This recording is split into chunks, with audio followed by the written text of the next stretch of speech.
Domingo 12 de junio. ¿Quién ha tocado mis vestidos? Marcos capítulo 5 versículos 24 al 34 y Lucas capítulo 8 versículos 43 al 48 cuentan la historia de la mujer que desde hacía 12 años padecía de flujo de sangre.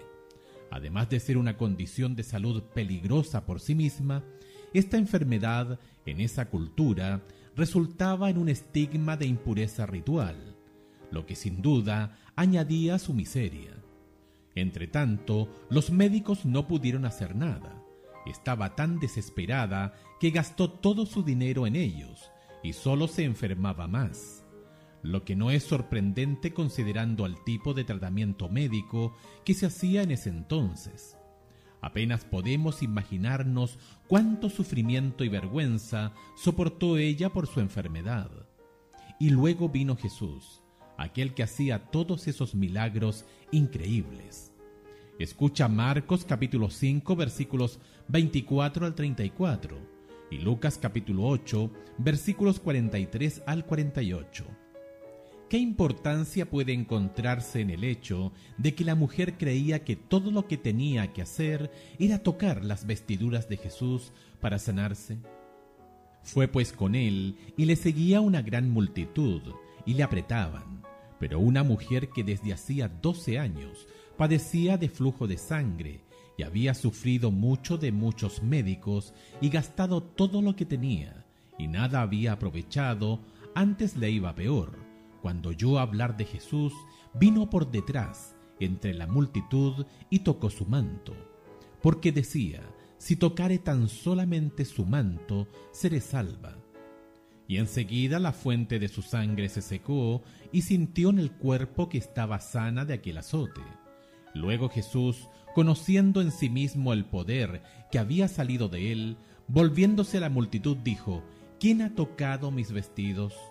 Sus discípulos le dijeron: ¿ves que la multitud te aprieta y dices ¿quién me ha tocado? Pero él miraba alrededor para ver quién había hecho esto. Entonces la mujer, temiendo y temblando, sabiendo lo que en ella había sido hecho, vino y se postró delante de él y le dijo toda la verdad. Y él le dijo: hija, tu fe te ha hecho salva, ve en paz y queda sana de tu azote. Lucas capítulo 8, versículos 43 al 48. Pero una mujer que padecía de flujo de sangre desde hacía 12 años, y que había gastado en médicos todo cuanto tenía, y por ninguno había podido ser curada, se le acercó por detrás y tocó el borde de su manto, y al instante se detuvo el flujo de su sangre. Entonces Jesús dijo: ¿quién es el que me ha tocado? Y negando todos, dijo Pedro y los que con él estaban: Maestro, la multitud te aprieta y oprime y dices: ¿quién es el que me ha tocado?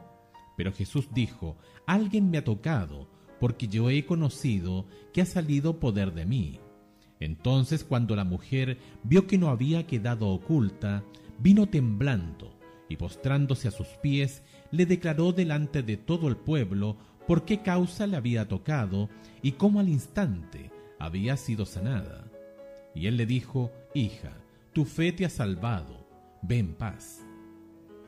Esta mujer tenía mucha fe en Jesús, la suficiente para creer que si pudiera solamente tocar sus vestidos, ella sería sanada.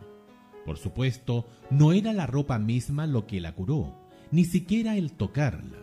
Era solamente el poder de Dios que obraba en alguien que, por desesperación, vino al Señor con fe, conociendo su propia impotencia y necesidad. El que tocara las ropas de Jesús era fe revelada en obras, que es de lo que se trata el cristianismo. ¿Por qué Jesús preguntó quién había tocado sus vestidos? Al hacer esta pregunta y lograr que el acto de esta mujer fuera público, Jesús la usó para ayudar a testificar a los que lo rodeaban. Ciertamente quería que otros supieran lo que había sucedido, y probablemente quería que ella también supiera que ningún poder mágico de su ropa la había sanado, sino el poder de Dios, que obró en ella por medio del acto de fe de su parte. Por embarazosa que había sido su condición, ella ahora estaba sana y podía dar testimonio de lo que Cristo había obrado en ella. ¿Cómo podemos aprender a ir al Señor como lo hizo la mujer, con fe y sumisión, conociendo nuestra impotencia? Más aún, ¿cómo podemos mantener fe y confianza en Él cuando la curación que pedimos no se produce como queremos?